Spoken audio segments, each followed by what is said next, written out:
തൃശ്ശൂരിലും ക്രമക്കേടോ എന്നുള്ളതാണ് ഈ വാർത്താ സായാഹ്നത്തിൽ ഹോട്ട് ടീ ആൻഡ് ടോക്ക് പരിശോധിക്കുന്നത്. VS സുനിൽകുമാർ CPI നേതാവ്, ഒപ്പം തന്നെ അഡ്വക്കേറ്റ് ജയസൂര്യൻ BJP നേതാവ് എന്നിവരാണ് തത്സമയം നമ്മളോട് പ്രതികരിക്കാൻ ചേരുന്നത്. രണ്ടുപേർക്കും സ്വാഗതം. ആദ്യം ശ്രീ VS സുനിൽകുമാർ, ഇപ്പോൾ ഞങ്ങൾ പുറത്തുവിട്ട റിപ്പോർട്ട് അങ്ങ് കണ്ടിട്ടുണ്ടാകുമല്ലോ. അതിൽ പറയുന്ന ഞങ്ങൾ നടത്തിയിട്ടുള്ള വസ്തുതാ അന്വേഷണത്തെ പറ്റി അങ്ങ് കേട്ടിട്ടുണ്ടാകും. ഒരു സംശയം, BJP ആരോപിക്കുന്നത് പോലെ ഇപ്പോൾ എൻ്റെ വീട് വയനാടാണ്, എൻ്റെ വോട്ടും വയനാടാണ്, എൻ്റെ ഭാര്യയുടെ വീട് തിരുവല്ലയാണ്, അവരുടെ വോട്ടും തിരുവല്ലയിലാണ്, പക്ഷേ ഞങ്ങൾ വർഷങ്ങളായി കൊച്ചിയിലാണ് താമസം. അങ്ങനെ കാണാനാകുമോ ഇതിനെ?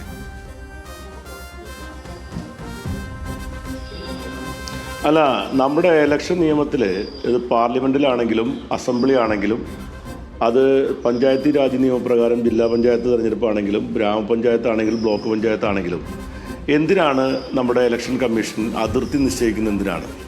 ഇപ്പോൾ ഓരോ ലോക്സഭയ്ക്കും അതിർത്തിയുണ്ട്. എന്തിനാണ് അതിർത്തി നിശ്ചയിക്കുന്നത്? ഇത്ര വോട്ടർമാർ അതിൻ്റെ അതിർത്തി നിശ്ചയിച്ചുകൊണ്ടാണ് ലോക്സഭയുടെയും രാജ്യസഭ പിന്നെ അസംബ്ലിയുടെയും ഒക്കെ സെഗ്മെൻറ്റുകൾ നിശ്ചയിക്കുന്നത്.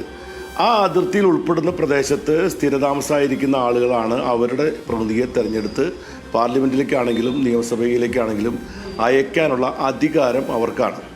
അപ്പോൾ അവിടെയുള്ള ആളുകൾ അവിടെ പെർമനൻ്റ് ആയിട്ടുള്ള അല്ലെങ്കിൽ ഓർഡിനറി റെസിഡൻസ് ആണോ എന്ന് നിശ്ചയിക്കുന്ന സംബന്ധിച്ചും നമ്മുടെ ജനപ്രാതിനിധ്യ നിയമം കൃത്യമായി പറയുന്നുണ്ട്. അതിൽ പറയുന്ന പ്രധാനപ്പെട്ട കാര്യം എന്താണെന്ന് വെച്ചാൽ, നിങ്ങളുടെ സ്വന്തമായി വീട് അല്ലെങ്കിൽ അവിടെ പൊസഷനിൽ ഒരു വീടുള്ളത് കൊണ്ടോ നിങ്ങൾക്ക് അവിടെ വീട്ടിൽ അവിടെ മറ്റ് സ്വത്തുക്കളുള്ളത് കൊണ്ടോ മാത്രം നിങ്ങളവിടെ വോട്ടറായി മാറണമെന്നില്ല. നിങ്ങളവിടെ സ്ഥിരതാമസക്കാരനാണെന്നുള്ള പ്രൂഫ് ഉണ്ടായിരിക്കണം എന്നുള്ളതാണ് അതിനകത്ത് പറയുന്ന പ്രധാനപ്പെട്ട കാരണം. അപ്പോൾ അങ്ങനെ പ്രൂഫ് ഉണ്ടാകണം എന്നുള്ളതാണ് ഒരു വോട്ടറെ സംബന്ധിച്ചിടത്തോളം. അയാൾ അവിടെ സ്ഥിരതാമസക്കാരനാണെന്നുള്ളതിന് തെളിവ് കൊടുക്കുമ്പോഴാണ് ഈ പറയുന്ന ഈ അതിർത്തിക്കകത്തുള്ള വോട്ടർ ആരാണെന്ന് നിശ്ചയിക്കാനുള്ള അധികാരം. അപ്പോൾ അങ്ങനെ അതിർത്തിക്കകത്തല്ലാത്ത ആളുകൾ പുറത്തുനിന്ന് വരാതിരിക്കാൻ വേണ്ടിയിട്ടാണ് എന്തിനാണ് ഈ പിന്നെ ഈ ഓർഡിനറി റെസിഡൻസി എന്നതിൻ്റെ അടിസ്ഥാനത്തിൽ അവിടെ വോട്ട് ചേർക്കാൻ വേണ്ടി അവകാശം കൊടുക്കുന്നത്. അതിനുവേണ്ടി ഈ കേന്ദ്ര ഗവൺമെൻറ് 2024 ഇറക്കിയിരിക്കുന്ന അവരുടെ മാനദണ്ഡങ്ങളിൽ വളരെ ലഘൂകരിച്ച പല മാനദണ്ഡങ്ങളും ഉൾപ്പെടുത്തിയിട്ടുണ്ട്. ആ മാനദണ്ഡം എന്തായിരുന്നു?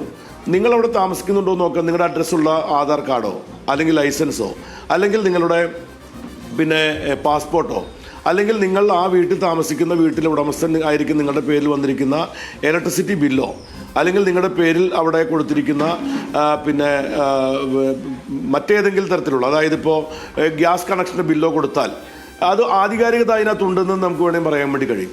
പക്ഷേ നിങ്ങളുടെ പേരിലൊരു പോസ്റ്റൽ കാർഡ് വന്നാൽ ആ കാർഡ് കൊടുത്താലും നിങ്ങൾക്ക് വോട്ട് ചെയ്യാൻ കഴിയുമെന്ന് പറയുന്നത് BJPക്ക് പിന്നെ മിസ് കോൾ കിട്ടിക്കഴിഞ്ഞാൽ മെമ്പർഷിപ്പ് കൊടുക്കുന്ന പോലത്തെ ഒരു പരിപാടിയല്ലല്ലോ. അപ്പോൾ അത് അങ്ങനെ ആ രൂപത്തിലുള്ള ഒരു നിബന്ധന വച്ചിരിക്കുന്നത് ഇലക്ഷൻ കമ്മീഷനാണ്. ആ നിബന്ധന ഇലക്ഷൻ കമ്മീഷൻ ഒരുപക്ഷെ ഉദ്ദേശിക്കുന്നത് ഏതൊരു ആൾക്കും വോട്ട് ചെയ്യാനുള്ള അവകാശം നിഷേധിക്കപ്പെടാൻ പാടില്ല എന്ന ഉദ്ദേശശുദ്ധിയോട് കൂടിയിട്ടാണ് ചെയ്തിട്ടുള്ളതെങ്കിൽ അത് നമ്മൾ അംഗീകരിക്കും. പക്ഷേ ആ ലൂപ്പുകൾ ഉപയോഗപ്പെടുത്തിക്കൊണ്ട് ഈ മണ്ഡലത്തിന് പുറത്തുള്ള BJPയുടെ കേഡർമാരെ നൂറുകണക്കിന്, ഒന്നോ രണ്ടോ ആളുകളെയല്ല, ഇപ്പോൾ സുരേഷ് ഗോപി അവിടെ വന്ന് താമസമാക്കി അദ്ദേഹത്തിന് 11 പേരെ വോട്ട് ചേർത്തി എന്ന് പറഞ്ഞാൽ അതൊരു സ്ഥാനാർത്ഥി എന്ന പോലെ അത് ചലഞ്ച് ചെയ്യപ്പെടേണ്ട ഒരു കാര്യമല്ല. കാരണം എനിക്ക് തോന്നിയിട്ടില്ല അത് അദ്ദേഹത്തിൻ്റെ വീട്ടുകാരോട് ചേർത്തൊന്നും തെറ്റായിട്ടൊന്നും ഞാൻ ഒരിക്കലും അതിനെ ആരോപണമായിട്ട് ഉന്നയിക്കാൻ ഉദ്ദേശിക്കുന്ന ആളല്ല. പക്ഷേ അതല്ലാത്ത ആയിരക്കണക്കിന് BJP കേഡർമാർ, അതായത് തൃശ്ശൂർ മണ്ഡലത്തിന് പുറത്തുള്ള കുന്നംകുളം മണ്ഡലത്തിലെ, വടക്കഞ്ചേരി മണ്ഡലത്തിലെ, മറ്റ് ഗുരുവായൂർ പിന്നെ അപ്പുറത്തുള്ള പല മണ്ഡലങ്ങളെയും, മലപ്പുറം ജില്ലയിൽ നിന്നും കോട്ടയത്തു നിന്നും പിന്നെ മറ്റ് പല എറണാകുളം ജില്ലയിൽ നിന്നും തൃപ്പൂണിത്തറയിൽ നിന്നും ഒക്കെയുള്ള വോട്ടർമാരെ ഇവിടെ ചേർത്തിരിക്കുന്നു എന്ന് പറഞ്ഞാൽ അത് അതീവ ഗുരുതരമായ ഒരു മാനിപ്പുലേഷനാണ്. ശ്രീ VS സുനിൽകുമാർ, ഇതെല്ലാം BJP ആണ് ചെയ്തത് എന്നതിന് നമുക്ക് എന്ത് തെളിവാണ് പുറത്തു വെക്കാതെ? BJPയുടെ നേതാക്കന്മാരായിട്ടുള്ള ആളുകളുടെ പേരുകൾ ഞാൻ വേണമെങ്കിൽ നിരവധി ആളുടെ പേരുകൾ നിങ്ങൾക്ക് പറഞ്ഞുതരാം. അവിടെ ചേർത്തിരിക്കുന്ന ആളുകളെല്ലാം തന്നെ BJPയുമായി ബന്ധപ്പെട്ട ആളുകളെയാണ് ചേർത്തിരിക്കുന്നത്. BJPയുടെ കേഡർമാരുടെ ലിസ്റ്റ് എൻ്റെ കയ്യിലുണ്ട്. ഞാനതിൻ്റെ വിശദാംശങ്ങളെല്ലാം കഴിഞ്ഞ ദിവസം ഞാൻ ചില ആളുകളുടെ പേരുകൾ പുറത്തുവിട്ടിരുന്നു. ഇവിടെ ഒരു ചോദ്യം, അങ്ങനെ BJP അങ്ങനെ ബോധപൂർവം ആരെയും ചേർത്തിട്ടില്ല എന്നവർ നിഷേധിക്കുന്നുണ്ടോ? അങ്ങനെയാണെങ്കിൽ അവർ പറയണം. BJPക്ക് ചേലക്കര സ്ഥാനാർത്ഥി ഇല്ലാത്തതുകൊണ്ടാണോ? അല്ലെങ്കിൽ അവരിപ്പോൾ ഈ ചേർത്തിരിക്കുന്ന ആളുകളെല്ലാം തിരിച്ച് വീണ്ടും അവരുടെ സ്ഥലത്തേക്ക് വരെ ലാവണത്തിലേക്ക് തന്നെ തിരിച്ചു പോയി. 2025 3 തവണ പുതിയ വോട്ടർ പട്ടിക ലോക്സഭാ മണ്ഡലത്തിൽ പുതുക്കിയിട്ടുണ്ട് ഇലക്ഷൻ കമ്മീഷൻ. ആ ഇലക്ഷൻ കമ്മീഷൻ പുതുക്കിയിരിക്കുന്ന ഇപ്പോൾ നിങ്ങൾ കണ്ടുപിടിച്ചിരിക്കുന്ന 37 നമ്പർ ബൂത്തിൽ മാത്രം 2025 ജനുവരി മാസത്തിൽ പുറത്തിറങ്ങിയിരിക്കുന്ന അവസാനത്തെ പുതുക്കിയ വോട്ടർ പട്ടികയിൽ നിന്ന് മാത്രം ഒരു 48ഓളം പേര് ഡിലീറ്റ് ചെയ്യപ്പെട്ടിരിക്കുന്നുണ്ട്. അത് പരിശോധിച്ച് കഴിഞ്ഞാൽ അവരെല്ലാവരും തന്നെ അവിടെ താമസക്കാരായിരുന്നില്ല. അവർ വീണ്ടും തിരിച്ച് അവരുടെ മണ്ഡലങ്ങളിലേക്ക് തിരിച്ചു പോയിരിക്കുന്നു. അവിടെ പ്രധാനപ്പെട്ട ചില ആളുകൾ, അവിടെ വോട്ടർമാരായിരുന്ന ആളുകൾ ഇപ്പോൾ പഞ്ചായത്ത് ഇലക്ഷനിൽ ചേലക്കര മണ്ഡലത്തിലെ പല പ്രദേശങ്ങളിൽ വോട്ടർമാരായി തിരിച്ചു പോയിട്ടുണ്ട്. ഇതൊക്കെ സൂചിപ്പിക്കുന്നതിനകത്ത് സംശയിക്കേണ്ട കാര്യമില്ലല്ലോ. അത് BJPയുടെ അറിവോടും സമ്മതത്തോടും കൂടി നടന്നിട്ടുള്ള കാര്യങ്ങളാണ് എന്നുള്ളത് മാത്രമല്ല, ആ വോട്ടുകളെ ചേർക്കുന്നതിന് വേണ്ടി അവർ നടത്തിയിട്ടുള്ള ശ്രമങ്ങൾ അത് നിങ്ങൾ മനസ്സിലാക്കേണ്ട കാര്യം. ഇവിടെ നിങ്ങൾ എന്തുകൊണ്ട് പരാതിപ്പെട്ടില്ല? അതാണ് അതിന്റെ പ്രധാനപ്പെട്ട പ്രശ്നം. ഈ 28 അതിലേക്ക് മടങ്ങിയെത്താം. അഡ്വക്കേറ്റ് ജയസൂര്യൻ കൂടി നമുക്കൊപ്പം ചേരുകയാണ്. അഡ്വക്കേറ്റ് ജയസൂര്യൻ, ഇപ്പോൾ BJP ആണ് വ്യാപകമായി ഇത് ചേർത്തിരിക്കുന്നത്. BJPയുടെ നേതാക്കളുടെ ഉൾപ്പെടെ പേരുകൾ ഉണ്ട് എന്നുള്ളതാണ് VS സുനിൽകുമാർ പറയുന്നത്. നോക്കൂ, ഞങ്ങൾ നടത്തിയ വസ്തുതാന്വേഷണ റിപ്പോർട്ടിനെ പറ്റി അങ്ങ് കണ്ടിട്ടുണ്ട്, ആ റിപ്പോർട്ടിൽ കണ്ടിട്ടുണ്ടാകും. ആ റിപ്പോർട്ടിൽ ഞങ്ങൾ അവിടുത്തെ പ്രസന്ന എന്ന് പറയുന്ന അവിടുത്തെ ഒരു ഫ്ലാറ്റിലെ ഉടമയോട് സംസാരിക്കുമ്പോൾ പ്രസന്ന തന്നെ പറയുന്നു 9 വോട്ടുകൾ എൻ്റെ പേരിൽ ചേർത്തിട്ടുണ്ട്, ആരാന്ന് പോലും അറിയില്ല എന്നുള്ളത്. അപ്പോൾ അത് BJPക്കാരാണ് എന്നുള്ളതാണ് കൃത്യമായി അവിടെ നിന്ന് LDFും UDFും ആരോപിക്കുന്നത്.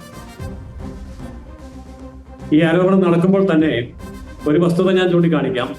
CPIM-ന്റെ ബ്രാഞ്ച് സെക്രട്ടറി പുത്തേഴ് വാർഡില് 44ാമത്തെ ഡിവിഷനില് 4 വോട്ടുകൾ അദ്ദേഹം വാടകയ്ക്ക് താമസിക്കുന്ന വീട്ടിൽ ഉണ്ട്. 2015 ആ വീട് വിറ്റ് അവിടെ നിന്ന് സ്ഥലം വിട്ട് വേറൊരു സ്ഥലത്തേക്ക് പോയ ആൾക്കാരാണ്. സഹീദ, ഷെയ്ദ, ഹാരിസ്, ഷംസീർ, ഈ 4 പേര് 2015 ആ വീട് വിറ്റ് മറ്റൊരു മണ്ഡലത്തിലേക്ക് പോയിട്ട് ഇപ്പോഴും ഇവിടെ തന്നെ വോട്ട് ചെയ്യുന്നു. ഇതിന് CPIM-ന്റെ ബ്രാഞ്ച് സെക്രട്ടറി സുധീറാണ് ഈ കാര്യങ്ങൾ ചെയ്തു കൊടുത്തത് എന്നുള്ളതും പുറത്തു വന്നിട്ടുണ്ട്. അപ്പോൾ തെളിവുകൾ ഇഷ്ടം പോലെയുണ്ട്. ഞാൻ ചോദിക്കട്ടെ, കഴിഞ്ഞ 5 വർഷത്തിനിടയിൽ തൃശ്ശൂരില് 1,46,673 വോട്ടുകളാണ് പുതുതായി ചേർക്കപ്പെട്ടത്. ഇത് മുഴുവൻ BJPക്കാർ കൊണ്ടുവന്ന് ചേർത്തതാണെന്ന് പറഞ്ഞാൽ അത് പിന്നെ CPIM-ഉം CPI-യും കോൺഗ്രസും ഒക്കെ അവിടെ എന്തെടുത്തുകൊണ്ടിരിക്കുകയായിരുന്നു? അപ്പോൾ പുറത്തുനിന്ന് ലക്ഷക്കണക്കിന് വോട്ട് കൊണ്ടുവന്ന് ചേർക്കുമ്പോൾ ഇത് നിയമവിരുദ്ധമാണ്, ചട്ടവിരുദ്ധമാണ് എന്ന് പറയാൻ അവിടെ പ്രവർത്തിക്കുകയും അധികാരത്തിലുണ്ടായിരിക്കുകയും MP-യും MLA-യും മന്ത്രിയും ഒക്കെ ആയിരിക്കുന്ന രാഷ്ട്രീയ പാർട്ടികൾക്ക് കഴിവില്ലായിരുന്നോ? മാത്രമല്ല, ഈ പറഞ്ഞ കാര്യങ്ങൾ നിയമവിരുദ്ധമായിട്ട് ഇത്രയും വലിയൊരു കാര്യം അവിടെ നടത്താൻ BJPക്ക് സാധിച്ചു എന്ന് ആ തൃശ്ശൂരിനെ എടുത്തു വെച്ച് പറയുമ്പോൾ വയനാടിനെ കുറിച്ച്, ആലപ്പുഴയെ കുറിച്ച്, മറ്റ് 19 മണ്ഡലങ്ങളെ കുറിച്ച് ഇതുപോലെ ഒരു അന്വേഷണം നടത്താൻ തയ്യാറുണ്ടോ? അപ്പോൾ കാര്യങ്ങൾ വളരെ വ്യക്തമാകും. അതായത് ഇലക്ഷനും കഴിഞ്ഞ് 8 നിലയിൽ പൊട്ടി തോറ്റുപോയി കഴിഞ്ഞ് 1 വർഷം കഴിയുമ്പോൾ ഡൽഹി മുതൽ തൃശ്ശൂർ വരെ ഒരേ ആരോപണവുമായിട്ട് രംഗത്ത് വരുന്നത് തിരഞ്ഞെടുപ്പിൽ ജയിക്കാൻ കഴിയില്ല എന്ന് ബോധ്യമായി. ഇനി വിവാദങ്ങളിൽ കൂടി ഈ തിരഞ്ഞെടുപ്പിനെ ജയിക്കാനുള്ള ശ്രമമാണ്. അതായത് ഞങ്ങൾക്ക് അധികാരത്തിൽ വരാൻ കഴിയില്ല, BJPയിലേക്ക് അധികാരം പോയിരിക്കുന്നു, ജനങ്ങൾ BJPയിലേക്ക് മാറിയിരിക്കുന്നു. അപ്പോൾ ആ ജനങ്ങൾ BJPയിലേക്ക് മാറിയത് കൊണ്ടല്ല എന്നും ഇവിടെ തിരഞ്ഞെടുപ്പ് മാനിപ്പുലേഷൻ, വെട്ടിപ്പും തട്ടിപ്പും നടത്തിയാണ് BJP അധികാരത്തിൽ വരുന്നതെന്നുമുള്ള നറേറ്റീവ് പൊതുസമൂഹത്തിൽ പ്രചരിപ്പിക്കുക എന്നുള്ളതാണ് ഇന്ത്യ മുന്നണിയുടെ ലക്ഷ്യം. ഒരു പ്രശ്നം, ഈ ആരോപണങ്ങൾ ഉയരുന്ന സീറ്റുകളെല്ലാം BJP ജയിച്ച സീറ്റുകളാണ്. നിങ്ങൾക്ക് മറിച്ചൊരു ആരോപണം ഉണ്ടെങ്കിൽ നിങ്ങൾക്ക് ഉന്നയിക്കാം. ഇപ്പോൾ നിങ്ങളുടെ സംസ്ഥാന തലത്തിൽ തദ്ദേശ വോട്ടർ പട്ടികയിൽ വ്യാപക ക്രമക്കേടുണ്ട് എന്ന് കഴിഞ്ഞ ദിവസം നിങ്ങളുടെ സംസ്ഥാന ജനറൽ സെക്രട്ടറി തന്നെ ആരോപിച്ചല്ലോ. അപ്പോൾ ലോക്സഭാ തെരഞ്ഞെടുപ്പിൽ മറ്റേതെങ്കിലും വിധത്തിലുള്ള ക്രമക്കേടുകൾ ഉണ്ടായിട്ടുണ്ട് എന്ന് നിങ്ങൾക്കും അങ്ങനെ ഒരു ആരോപണം ഉണ്ടെങ്കിൽ ഉന്നയിക്കാവുന്നതാണല്ലോ. പക്ഷേ അത് പ്രധാനപ്പെട്ട രാഷ്ട്രീയ പാർട്ടികൾ, പ്രതിപക്ഷ പാർട്ടികൾ ഉന്നയിച്ചു കഴിഞ്ഞിരിക്കുകയാണ്. ദേശീയതലത്തിൽ രാഹുൽ ഗാന്ധി ഇപ്പോൾ തൃശ്ശൂരിൽ VS സുനിൽകുമാറും കോൺഗ്രസും എല്ലാം ആരോപിക്കുകയാണ്. അപ്പോൾ അതിനെ അഡ്രസ് ചെയ്ത് തന്നെ പോകേണ്ടേ തെരഞ്ഞെടുപ്പ് കമ്മീഷനെങ്കിലും? അതാണ് ചോദ്യം. അല്ല, ആ ചോദ്യത്തിന് വളരെ വ്യക്തമായൊരു കൃത്യത ഉണ്ടാവും. BJP ഈ കാര്യം മുന്നോട്ട് വെക്കുന്നത് തെരഞ്ഞെടുപ്പിന് മുൻപാണ്. 2,76,000 വോട്ടുകളിൽ പ്രശ്നങ്ങൾ ഉണ്ട് എന്ന് BJP ഇപ്പോൾ പറയുന്നു.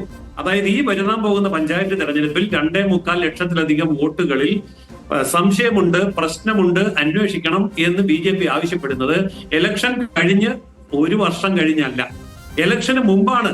അതായത് ഈ പ്രോസസ്സ് നടന്നുകൊണ്ടിരിക്കുമ്പോൾ ആക്ഷേപം ഉന്നയിക്കാൻ അവസരം തരുന്നുണ്ട്. കരട് വോട്ടർ പട്ടികയും അന്തിമ വോട്ടർ പട്ടികയും ഒക്കെ വരുന്ന സമയത്ത് കൃത്യമായിട്ടും ഹിയറിംഗ് നടത്തി തെളിവ് കൊടുക്കാനുള്ള അവസരം ഇഷ്ടം പോലെ തരുന്നുണ്ട് ഇലക്ഷൻ കമ്മീഷൻ. ആ സമയത്താണ് BJP ഇത് ഉന്നയിച്ചിരിക്കുന്നത്. അല്ലാതെ തെരഞ്ഞെടുപ്പ് കഴിഞ്ഞ് തോറ്റ് തൊപ്പിയിട്ട് 1 കൊല്ലം കഴിഞ്ഞ് അന്ന് ഞങ്ങൾ തോറ്റത് ഇങ്ങനെയാണ് എന്ന് പറഞ്ഞുകൊണ്ട് ചെല്ലുന്ന സ്വഭാവം BJPക്ക് ഇല്ല. BJPയെ സംബന്ധിച്ചിടത്തോളം ഇലക്ഷന് മുമ്പ് പറയേണ്ടത് പറയും. അതിന് ഇലക്ഷൻ കമ്മീഷന്റെ നിയമങ്ങളെ അംഗീകരിക്കും. അല്ലാതെ ഇലക്ഷൻ കമ്മീഷൻ RSS ആണ്, BJP ആണ്, സുപ്രീം കോടതി RSS ആണ്, BJP ആണ്. പക്ഷേ അഡ്വക്കേറ്റ് വി എസ് സുനിൽകുമാർ ഉൾപ്പെടെ ഉൾപ്പെടെയുള്ള ആളുകൾ നേരത്തെ തെരഞ്ഞെടുപ്പിന് മുൻപേ ഇക്കാര്യം തെരഞ്ഞെടുപ്പ് കമ്മീഷനെ ആവർത്തിച്ച് ചൂണ്ടിക്കാട്ടി ഒരു നടപടി ഉണ്ടായില്ല എന്നുള്ളതാണ് അവരുടെ പരാതി. അങ്ങനെയാണെങ്കിൽ ഇലക്ഷൻ ഒരു നടപടിയും ഉണ്ടായില്ലെങ്കിൽ ഈ സമരം എന്തുകൊണ്ട് അത് ചെയ്തില്ല? ഇലക്ഷൻ കമ്മീഷനെതിരെ ഇവർ എന്തുകൊണ്ട് തെളിവ് സഹിതം കോടതിയിലേക്ക് പോയില്ല? അപ്പോൾ കോടതിയിലേക്ക് പോകാനുള്ള തെളിവ് കയ്യിലില്ലാത്തത് കൊണ്ടും ഈ പറഞ്ഞ രീതിയിൽ കോഴി കട്ടവന്റെ തലയിൽ പപ്പുള്ളത് കൊണ്ടുമല്ല ഇത്രയും കാലം മിണ്ടാതിരുന്നത്. അല്ലെങ്കിൽ ആരെങ്കിലും വിട്ടുകൊടുക്കുമോ? കോൺഗ്രസ് ആണെങ്കിലും ഇടതുപക്ഷമാണെങ്കിലും വിട്ടുകൊടുക്കുമോ? അവരെ സംബന്ധിച്ചിടത്തോളം ഇലക്ഷൻ മാനേജ്മെന്റിൽ BJPയേക്കാൾ എത്രയോ വലിയ എക്സ്പീരിയൻസ് ഉള്ള പാർട്ടികളാണ്. അപ്പോൾ അവർക്ക് കൃത്യമായിട്ടും ഇലക്ഷൻ കമ്മീഷനിൽ നിന്ന് നീതി കിട്ടുന്നില്ല എന്നുണ്ടെങ്കിൽ കൈവശമുള്ള കൃത്യമായ തെളിവുകളുടെ അടിസ്ഥാനത്തിൽ കോടതിയിലേക്ക് പോകാം. അല്ലെങ്കിൽ കൃത്യമായ തെളിവുകളുടെ അടിസ്ഥാനത്തിൽ കോടതി തന്നെ RSS ആയി പോയി, കോടതി മൊത്തം RSSകാരുടെ കയ്യിലാണെങ്കിൽ ജനങ്ങളിലേക്ക് പോയിട്ട് ഈ വസ്തുതകൾ പറയാമായിരുന്നല്ലോ. പക്ഷെ ഇതുവരെ പറഞ്ഞിട്ടില്ലല്ലോ. ഇപ്പോൾ പറയുന്നത് എവിടത്തെയാണ്? ഈ തൃശ്ശൂരെ മാത്രമാണ്. എന്നാൽ എന്തുകൊണ്ടാണ് 19 മറ്റു മണ്ഡലങ്ങളെ എടുത്തു വെച്ചുകൊണ്ട് ഈ കാര്യങ്ങൾ കൃത്യമായി അന്വേഷിക്കാത്തത്? എന്തുകൊണ്ടാണ് ആരോപണം ഉന്നയിക്കാത്തത്? ഞങ്ങൾ തയ്യാറാണ്. ഏത് തരത്തിലുള്ള അന്വേഷണത്തിനും, ഏത് പരാതിക്കും, ഏത് രീതിയിലുള്ള അന്വേഷണത്തിനും ഞങ്ങൾ തയ്യാറാണ്. ശരി, ജയസൂര്യൻ തുടരുക. ശ്രീ വി എസ് സുനിൽകുമാർ, ഇതാണ് പ്രധാനപ്പെട്ട BJP ഉന്നയിക്കുന്ന ഒരു പ്രതിരോധങ്ങളുണ്ട്. ഒന്ന്, എന്തുകൊണ്ടാണ് നേരത്തെ ഈ കാര്യം പറയാതിരുന്നത്? നിയമപരമായ നടപടികളിലേക്ക് പോകാമായിരുന്നില്ല, അല്ലെങ്കിൽ ജനങ്ങളോട് അന്നേ ഇത് പറയാമായിരുന്നില്ല എന്നുള്ളതാണ് BJP ആവർത്തിച്ചുന്നയിക്കുന്ന ഒരു പ്രധാനപ്പെട്ട പ്രതിരോധം. അല്ല, BJPയുടെ RSSന്റെ ഒരു പൊതു സ്വഭാവം എന്താണെന്ന് വെച്ചാൽ, ഒരു നുണയോ അല്ലെങ്കിൽ തെറ്റായൊരു കാര്യം ആവർത്തിച്ച് പറഞ്ഞത് ശരിയാണെന്ന് തോന്നിപ്പിക്കുക എന്ന് പറയുന്ന ഒരു തന്ത്രം ഇവിടെ ബഹുമാനപ്പെട്ട വക്കീലും അവർ പരമ്പരാഗതമായ രീതിയിൽ അവർ ഉപയോഗിച്ചുകൊണ്ടിരിക്കുന്നു എന്ന് മാത്രം കണ്ടാൽ മതി. കാരണം ഞാൻ കഴിഞ്ഞ ദിവസങ്ങളിൽ നിരന്തരമായി പറഞ്ഞുകൊണ്ടിരിക്കുകയാണ്, ഇലക്ഷൻ കമ്മീഷനെ കൊണ്ടും കമ്മീഷൻ പറഞ്ഞത് തന്നെ, ഇലക്ഷൻ കമ്മീഷൻ എനിക്ക് തന്നിരിക്കുന്ന മറുപടി അദ്ദേഹത്തിന് വേണമെങ്കിൽ ഞാൻ കാണിച്ചു കൊടുക്കാം. ഞാൻ നിങ്ങൾ പത്രക്കാർ കാണിച്ചു കൊടുത്തിരുന്നു. ഞങ്ങൾ 6 പരാതി ഇതുമായി ബന്ധപ്പെട്ടുകൊണ്ട് ഞങ്ങൾ അവിടെ നടത്തി. ഇപ്പോൾ അദ്ദേഹം പറയാത്തൊരു കാര്യമുണ്ട്. എന്തിനാണ് ഇലക്ഷൻ കമ്മീഷൻ അതിർത്തി നിശ്ചയിക്കുന്നത്? എന്താണ് അതിർത്തിയിൽ നിന്ന് പുറത്തു നിന്ന് ഞങ്ങൾ ഒറ്റ വോട്ടർമാരെയും കൊണ്ടുവന്നിട്ടില്ല എന്ന് പറയാനുള്ള ആർജവം ഏതെങ്കിലും ഒരു BJP നേതാവ് കാണിച്ചിട്ടുണ്ടോ? ഞങ്ങൾ ഒരു മാനിപ്പുലേഷൻ നടത്താതെ ഫെയർ ആൻഡ് സ്ട്രെയിറ്റ് ആയിട്ട് ട്രാൻസ്പെറൻറ്റ് ഇലക്ഷനിലൂടെ ജയിച്ചവരാണെന്നാണല്ലോ പറയുന്നത്. ഓക്കെ, ഒരു മാനിപ്പുലേഷൻ ഞങ്ങൾ പണം കൊടുത്തിട്ടില്ല, ഞങ്ങൾ ഈ മതത്തെ ഉപയോഗപ്പെടുത്തിയിട്ടില്ല, ഞങ്ങൾ കേന്ദ്ര സർക്കാരിൻ്റെ അധികാരം ഉപയോഗപ്പെടുത്തിയിട്ടില്ല, ഞങ്ങൾ കേന്ദ്ര ഏജൻസികളെ ദുരുപയോഗം ചെയ്തിട്ടില്ല, ഞങ്ങൾ ഒന്നും ചെയ്യാതെ ഞങ്ങൾ ജനങ്ങളെല്ലാവരും കൂടി ഞങ്ങൾ വോട്ട് ചെയ്ത് വിജയിപ്പിച്ചു എന്നാണല്ലോ പറയുന്നത്. ശരി, സംഭവിച്ചിരിക്കുന്നു.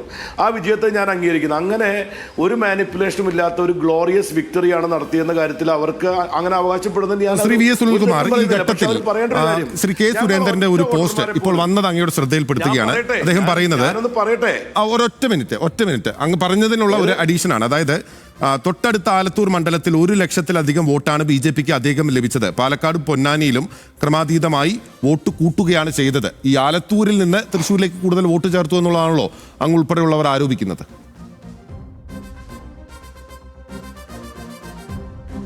അല്ല, അവിടെ എത്ര വോട്ട് കൂട്ടി എത്ര വോട്ട് കുറഞ്ഞു എന്നുള്ളത്, ഞാൻ ഒരു മാനിപ്പുലേഷനെ പറ്റി പറയുമ്പോൾ എണ്ണമല്ല പറയേണ്ടത്, ആ നിയമലംഘനത്തെ പറ്റിയാണ് സംസാരിക്കുന്നത്. നിങ്ങൾ എണ്ണം വെച്ചാണ് നിയമലംഘനം നോക്കുന്നത്.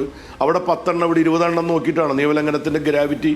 നിങ്ങൾ നിയമം ലംഘിച്ചിട്ടുണ്ടോ എന്ന് ചോദിച്ചാൽ, election commission fair and transparent election എന്ന് പറഞ്ഞാൽ അവിടെ ജയത്തിൻ്റെയും തോൽവിയുടെയും സൗന്ദര്യം, അല്ലെങ്കിൽ അത് പറയുമ്പോഴുള്ളൊരു ഏറ്റവും വലിയ അഭിമാനം എന്ന് പറയുന്നത് എന്താണ്?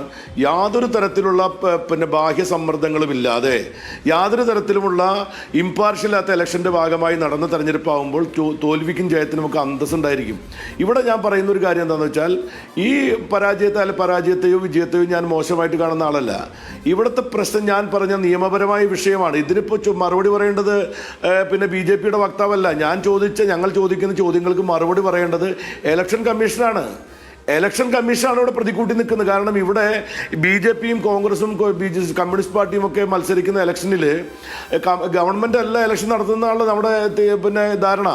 ഗവൺമെൻറ്റാണ് ഇലക്ഷൻ നടക്കുന്നതെങ്കിൽ BJPക്കാർ മറുപടി പറയണം. എന്തിനാണ് BJP മറുപടി പറയുന്നത്? എന്തിനാണ് BJP ഇതിന് മറുപടി പറയേണ്ട കാര്യമില്ലല്ലോ. BJP അല്ലല്ലോ ഇത് ചെയ്തിരിക്കുന്നത്. ഇതിന് ഉത്തരവാദിയായി ഞാൻ പറയുന്നത് BJPക്ക് ഇത് ചെയ്യാൻ അവസരം കൊടുത്തിരിക്കുന്നത് ഇലക്ഷൻ കമ്മീഷനാണെന്നാണ് എൻ്റെ അഭിപ്രായം. ഞങ്ങളുടെ ആർഗ്യുമെൻറ്റ് അത് ഇലക്ഷൻ കമ്മീഷനാണ് മറുപടി പറയേണ്ടത്.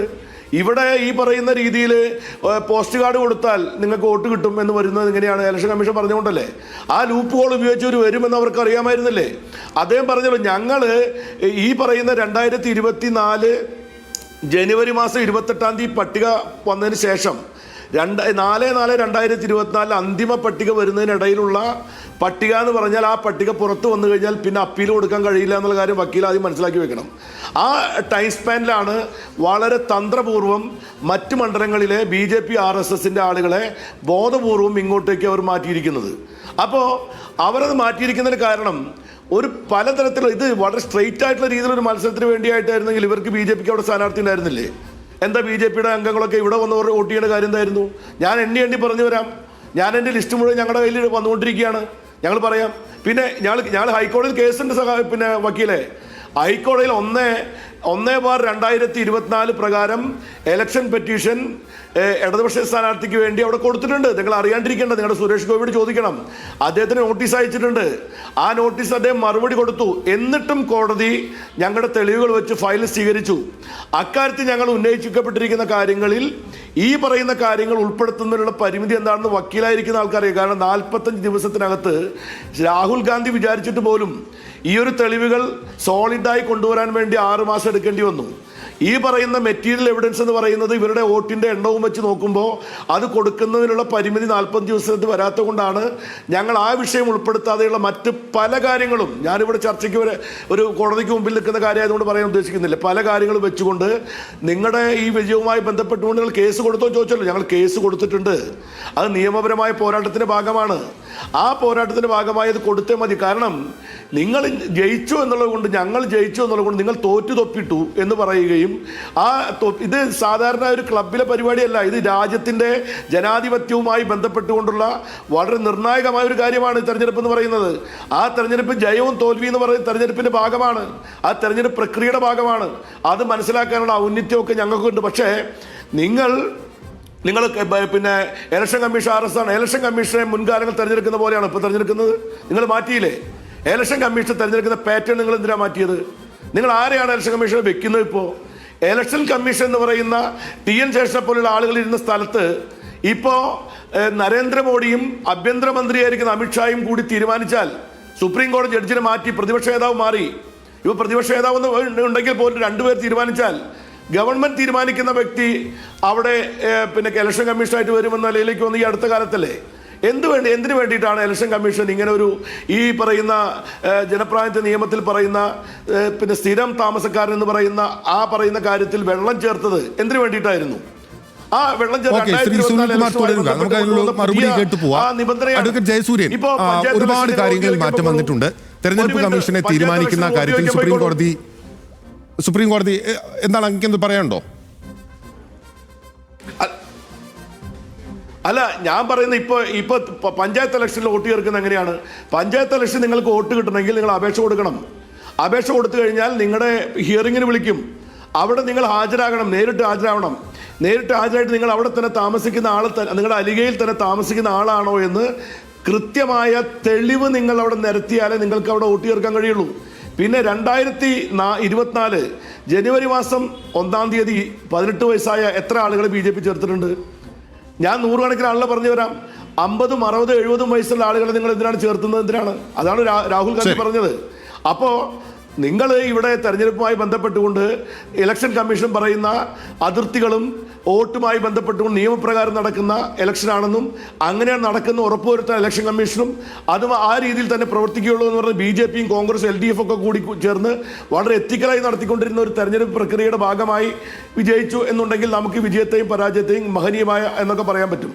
പക്ഷെ അതല്ലാത്ത കാര്യം ചൂണ്ടിക്കാണിക്കപ്പെട്ടാൽ അതുണ്ടെങ്കിൽ അതിനെപ്പറ്റി വ്യാകുലപ്പെടുകയല്ല വേണ്ടത്. ജയിച്ച ആളുകൾ ചെയ്യേണ്ട കാര്യം എന്താണെന്ന് വെച്ചാൽ ഇത് പറയുന്ന പരാജയപ്പെട്ടവരെ അപഹസിക്കുകയല്ല വേണ്ടത്, അത് ബഹുമാനപൂർവ്വം കേൾക്കുകയും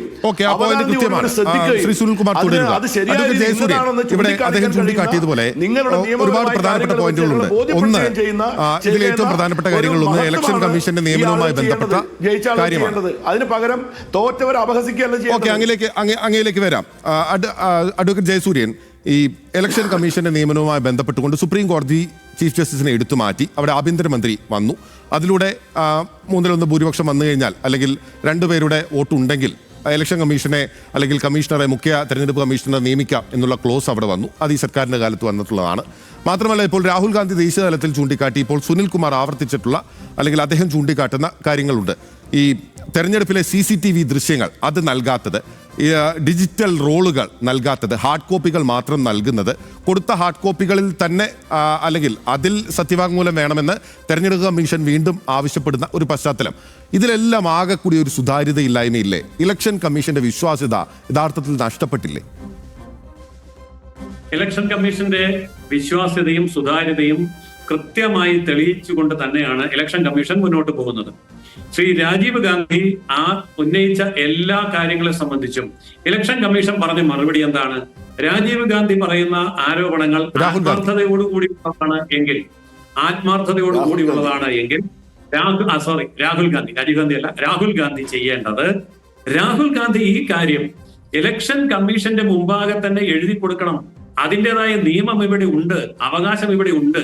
ആ നിയമം ഉപയോഗിച്ചുകൊണ്ട്, ആ അവകാശം വിനിയോഗിച്ചുകൊണ്ട് ആ കാര്യങ്ങൾ എഴുതി കൊടുത്ത് അത് ഞാൻ ഉത്തരവാദിത്തത്തോടു കൂടി ഉന്നയിക്കുന്നതാണ് എന്നുള്ള സത്യവാങ്മൂലം കൊടുക്കണമെന്ന് പറഞ്ഞപ്പോ എവിടെ പോയി രാഹുൽ ഗാന്ധി? അപ്പോൾ തെളിവ് കയ്യിലില്ല എന്നുള്ളത് വ്യക്തമായില്ലേ?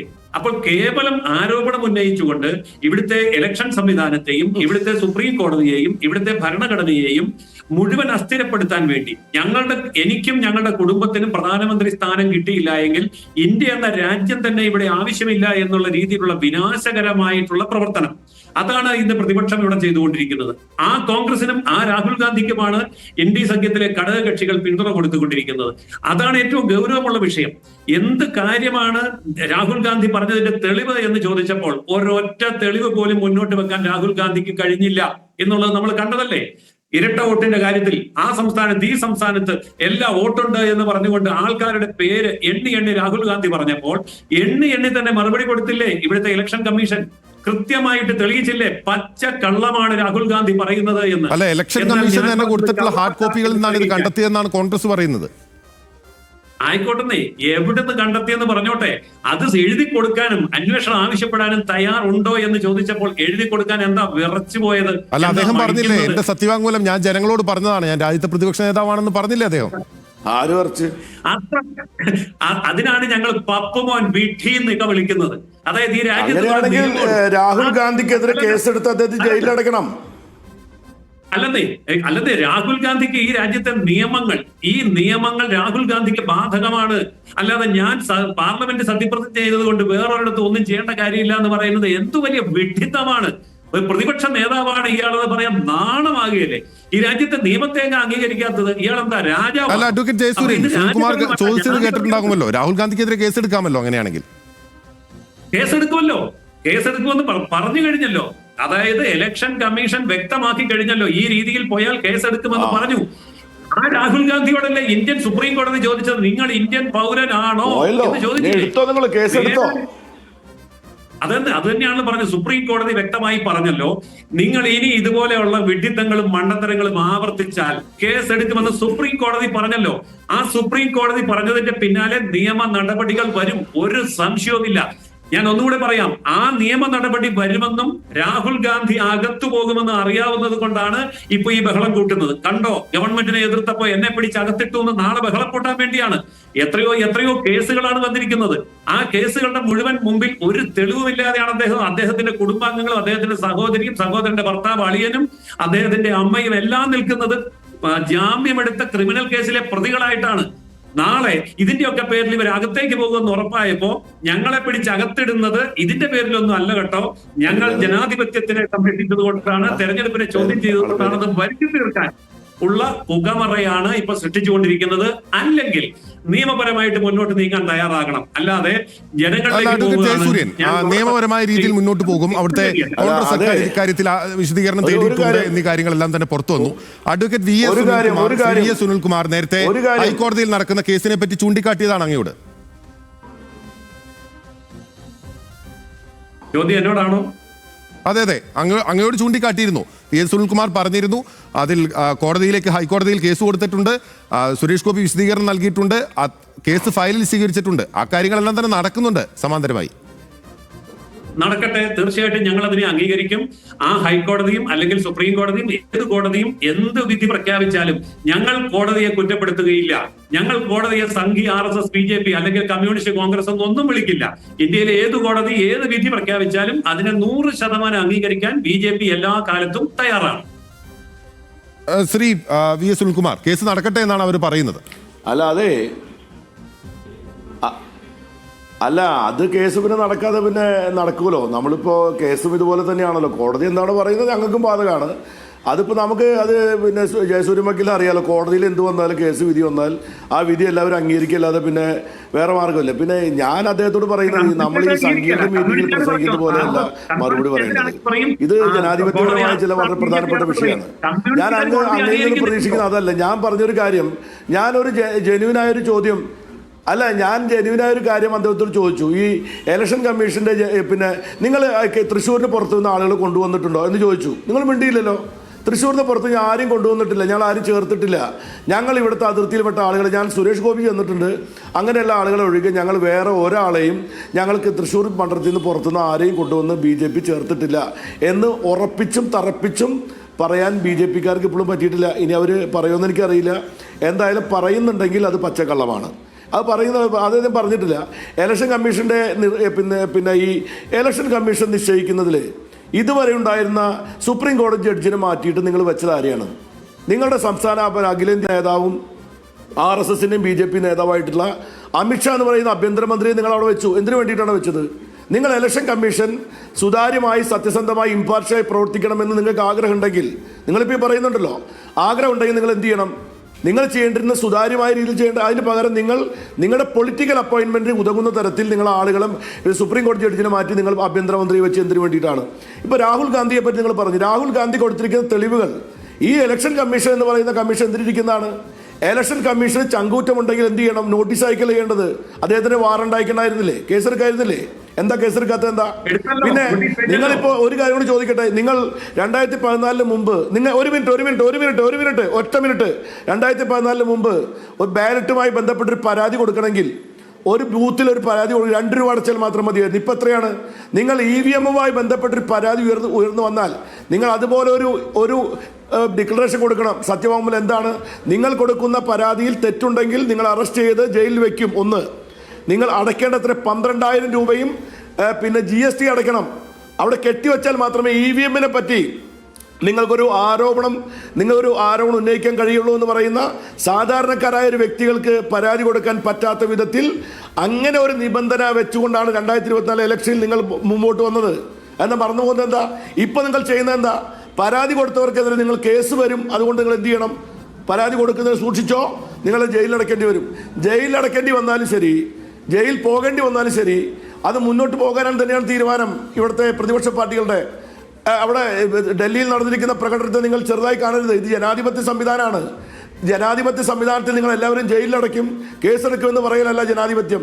ജനാധിപത്യം എന്ന് പറയുന്നത് ഭൂരിപക്ഷം കിട്ടിയവരുടെ മാത്രം അഭിപ്രായമല്ല, ഭൂരിപക്ഷം കിട്ടാത്ത ന്യൂനപക്ഷത്തെയും കൂടി അംഗീകരിക്കുക എന്ന് പറയുന്നതാണ് യഥാർത്ഥ ജനാധിപത്യത്തിന്റെ സൗന്ദര്യം. പക്ഷെ RSSും BJPയെ സംബന്ധിച്ചിടത്തോളം ന്യൂനപക്ഷത്തെ അഭിപ്രായത്തെയും ഒരിക്കലും അംഗീകരിക്കാതെ ചവിട്ടി തേച്ച് ഞങ്ങളുടെ ആധിപത്യം സ്ഥാപിക്കുക എന്ന് പറയുന്ന നിങ്ങളുടെ നയത്തിന്റെ ഭാഗമാണ് എന്ന് മനസ്സിലാക്കേണ്ട ബുദ്ധി ഈ നാട്ടിൽ ജനങ്ങൾക്കുണ്ട്. നിങ്ങൾ വിചാരിക്കുന്ന പോലെ ഇതൊക്കെ ജനങ്ങളെല്ലാം കണ്ട് നിങ്ങൾ പറയുന്നതാണ് ശരിയെന്ന് വിചാരിക്കുന്നതാണെന്ന് ആരും തെറ്റിദ്ധരിക്കേണ്ട. ഈ നാട്ടിൽ ജനങ്ങൾക്ക് ജനാധിപത്യത്തെ പറ്റി അറിയാം, അവിടെ അവകാശത്തെ പറ്റി അറിയാം. ഇവിടെ വോട്ട് ചെയ്യുന്നവനും വോട്ട് വാങ്ങുന്നവനും അതിന്റെ സാങ്ക്ടിറ്റിയോട് കൂടി ചെയ്യണമെന്ന് ആഗ്രഹിക്കുന്ന ജനങ്ങൾ ഇവിടെ ഉണ്ട്. അതുകൊണ്ട് തോറ്റവരുടെ ശബ്ദത്തെ അധിക്ഷേപിക്കുകയല്ല വേണ്ടത്. തോറ്റവരുടെ ശബ്ദത്തെ അധിക്ഷേപിക്കരുത്. മറുപടി പറയാം. ചെറുതായി നിൽക്കുന്നവരുടെ അഭിപ്രായം കേൾക്കണം. അത് കേൾക്കാൻ കഴിയില്ലെങ്കിൽ നിങ്ങൾ പറയുന്ന ഈ വാക്ക് എന്ന് പറയുന്നത് ഏകാധിപതികളുടെ വാക്കാണ്. ജയിലിലടയ്ക്കും, ഞങ്ങൾ ശിക്ഷ കൊണ്ടുവരും, ഇതൊന്നും ശരിയായിട്ടുള്ള കാര്യങ്ങളല്ല. ആദ്യം മനസ്സിലാക്കി വെക്കണം. ജയസൂര്യൻ, അതായത് ഇവിടെ EVM-നെ സംബന്ധിച്ചുള്ള പരാതികൾ ഉയർന്നു, നിരവധി തവണ പരാതികൾ ഉയർത്തിയത് കോൺഗ്രസിന്റെ ഭാഗത്തു നിന്നാണ്. ആ കോൺഗ്രസിന്റെ മുമ്പിൽ EVM-നെ സംബന്ധിച്ചിടത്തോളമുള്ള എല്ലാ തെളിവുകളും ശാസ്ത്രീയമായിട്ട് നിരത്തി അതിനെ ഈ പറഞ്ഞ രാഹുൽ ഗാന്ധി അടക്കം അദ്ദേഹത്തിന്റെ പാർട്ടി അടക്കമുള്ള ആൾക്കാരെ വിളിച്ചു വരുത്തി വസ്തുതകൾ കൃത്യമായി ബോധ്യപ്പെടുത്തി ആ പ്രശ്നം പരിപൂർണമായി പരിഹരിച്ചതാണ് ഈ രാജ്യത്തെ നിയമമനുസരിച്ച് തന്നെ. എന്നിട്ട് വീണ്ടും ആ EVM-ന്റെ പേരിൽ പിന്നെയും പരാതി കൊടുക്കുകയും നമ്മുടെ തെരഞ്ഞെടുപ്പ് സംവിധാനത്തെ അകാരണമായിട്ട് സംശയത്തിലാക്കുകയും ചെയ്യുന്ന അട്ടിമറിയുണ്ടല്ലോ, ജനങ്ങളുടെ മുമ്പിൽ യഥാർത്ഥത്തിൽ ഇതിന്റെ വിശ്വാസം നശിപ്പിക്കുക എന്നുള്ളതാണ്. അതായത് വിശ്വാസ്യത തെളിയിച്ച് കഴിഞ്ഞ ഒരു സംവിധാനത്തെ വീണ്ടും സംശയത്തിന്റെ മുനയിൽ നിർത്താൻ വേണ്ടി മാത്രമുള്ള പരിപാടിയുമായിട്ട് മുന്നോട്ട് വന്നാൽ അങ്ങനെയുള്ളവർ ഒരു കാര്യം എഴുതി കൊടുക്കണം: ഞാൻ ഉന്നയിക്കുന്ന ആരോപണം തെറ്റാണെങ്കിൽ നിയമപരമായ നടപടി നേരിടാൻ തയ്യാറാണ്. അത് ഭീഷണിപ്പെടുത്തലൊന്നുമല്ല. അതായത് വെറുതെ ഒരു ജനാധിപത്യ സംവിധാനത്തെയും തെരഞ്ഞെടുപ്പ് സംവിധാനത്തെയും അട്ടിമറിക്കാൻ വേണ്ടി അന്യായമായിട്ടുള്ള അടിസ്ഥാനരഹിതമായ ആരോപണങ്ങൾ മുന്നോട്ട് കൊണ്ടുവരുമ്പോൾ അത് ഉന്നയിക്കുന്ന ആൾക്കാർക്ക് അതിന്റെ ഗൗരവം ഉണ്ടായിരിക്കണം. പ്രതിപക്ഷ നേതാവാണെങ്കിലും പാർട്ടി ആണെങ്കിലും ആര് തന്നെയാണെങ്കിലും. അപ്പൊ അതുകൊണ്ടാണ് അവിടെ കൃത്യമായിട്ട് പറയുന്നത്, നിങ്ങൾ കൊണ്ടുവരുന്ന തെളിവുകൾ തെറ്റാണ് എങ്കിൽ, നിങ്ങളുടെ ആരോപണങ്ങൾ അടിസ്ഥാനരഹിതമാണെങ്കിൽ നിയമപരമായ നടപടി നേരിടാൻ തയ്യാറുണ്ടോ എന്ന് ചോദിച്ചാൽ അത് ഭീഷണിപ്പെടുത്തലല്ല, അത് നിയമപരമായി കാര്യങ്ങൾ മുന്നോട്ട് കൊണ്ടുപോകും. സുനിൽകുമാർ, അങ്ങേക്ക് വേഗം കൺക്ലൂഡ് ചെയ്യാം. അതായത് രണ്ട് കാര്യമാണ്. ഒന്ന്, അദ്ദേഹം പറഞ്ഞല്ലോ ഇപ്പൊ തൃശ്ശൂർ പാർലമെന്റ് ഇലക്ഷനിൽ അവരെ നേരിടിക്കുന്ന രാഷ്ട്രീയ വിജയം. ഞാൻ അദ്ദേഹത്തോട് പറയുന്നു, 2026-ലും 2020-ൽ നടന്ന ഇലക്ഷനിലും നിങ്ങൾക്ക് ഈ വിജയം ആവർത്തിക്കാൻ കഴിയുമോ എന്ന് കാത്തിരുന്ന് കാണണം. 2026-ലും 2025-ലെ പിന്നെ തദ്ദേശ ഇലക്ഷനിലും BJPക്ക് ഈ വിജയം ആവർത്തിക്കാൻ കഴിയുമോ എന്ന് നിങ്ങൾ പിന്നെ നമുക്ക് കാത്തിരുന്ന് കാണാം. വരട്ടെ, അപ്പോൾ നമുക്ക് വീണ്ടും ജയസൂര്യൻ വക്കീലെ കാണാം. രണ്ടാമത്തെ കാര്യം, അമേരിക്കയും ബ്രിട്ടനും പിന്നെ യൂറോപ്യൻ രാജ്യങ്ങളടക്കം പേപ്പർ ബാലറ്റിലേക്ക് തന്നെ തിരിച്ചുപോയി. ഇന്ന് അവർ എന്തുകൊണ്ടാണ് പേപ്പർ ബാലറ്റിലേക്ക് തിരിച്ചു പോയിരിക്കുന്നത്? ഇലക്ട്രോണിക് ബാലറ്റ് വോട്ടിംഗ് മെഷീൻ എന്ന് പറയുന്നതിന് ഹാക്ക് ചെയ്യാൻ കഴിയുമെന്നത് ലോകത്തിലെ ടെക്നോക്രാറ്റുകൾ ഒരുപാട് പറഞ്ഞിട്ടും ഇവിടെ നമ്മളിപ്പോഴും ഇലക്ട്രോണിക് വോട്ടിംഗ് മെഷീൻ നിൽക്കുകയാണ്. ഞാൻ ചോദിക്കുന്നു, നിങ്ങൾക്ക് നമ്മുടെ രാജ്യത്ത് അമേരിക്കയെ പോലെ, ബ്രിട്ടനെ പോലെ, ഇംഗ്ലണ്ടിനെ പോലെ, അല്ല പിന്നെ യൂറോപ്പിലെ പോലെ പേപ്പർ ബാലറ്റിലേക്ക് തിരിച്ചു കൊണ്ടുപോകാനുള്ള ധൈര്യം BJPക്ക് ഉണ്ടോ? അങ്ങനെ നിങ്ങൾക്ക് ചെയ്യാൻ കഴിയുമെങ്കിൽ അതും കൂടെ ഈ സുതാര്യമായ തെരഞ്ഞെടുപ്പിന് വേണ്ടി കൊണ്ടുവരാൻ കഴിയുമോ? ഈ ഇലക്ഷൻ കമ്മീഷനോട് ഒരു പ്രധാനപ്പെട്ട പിന്നെ ഒരു വ്യക്തി ചോദിച്ചൊരു കാര്യമുണ്ട്. അമേരിക്കയിൽ ചെയ്തതുപോലെ ഇലക്ട്രോണിക് വോട്ടിംഗ് മെഷീനുമായി ബന്ധപ്പെട്ട് ഹാക്കത്തോൺ നടത്താൻ കഴിയുമോ? ഇവിടുത്തെ ടെക്നോക്രാറ്റുകൾ വെച്ചുകൊണ്ട് ഇതിനെ ഹാക്ക് ചെയ്യാൻ കഴിയില്ല എന്ന് തെളിയിക്കാൻ പ്രധാനപ്പെട്ട ചോദ്യങ്ങളാണ് ഈ ഘട്ടത്തിൽ എന്തായാലും ഉയരുന്നത്. ഏതായാലും തൃശ്ശൂരിൽ വോട്ട് ചോരി നടന്നിട്ടുണ്ടോ എന്നുള്ള പ്രധാനപ്പെട്ട ചോദ്യം പ്രതിപക്ഷം ഉന്നയിച്ചുകൊണ്ടേയിരിക്കുകയാണ്. അതുണ്ടായിട്ടില്ല, തോറ്റതിന് ശേഷം ഉണ്ടായി വരുന്ന ന്യായീകരണങ്ങൾ മാത്രമാണ് ഇതെന്നുള്ളതാണ് BJPയുടെ മറുപടി. വളരെ നന്ദി ശ്രീ VS സുനിൽകുമാർ, ഒപ്പം തന്നെ advocate Jayasuryan hot tea and ടോക്കിൽ അതിഥികളായി എത്തിയതിന്.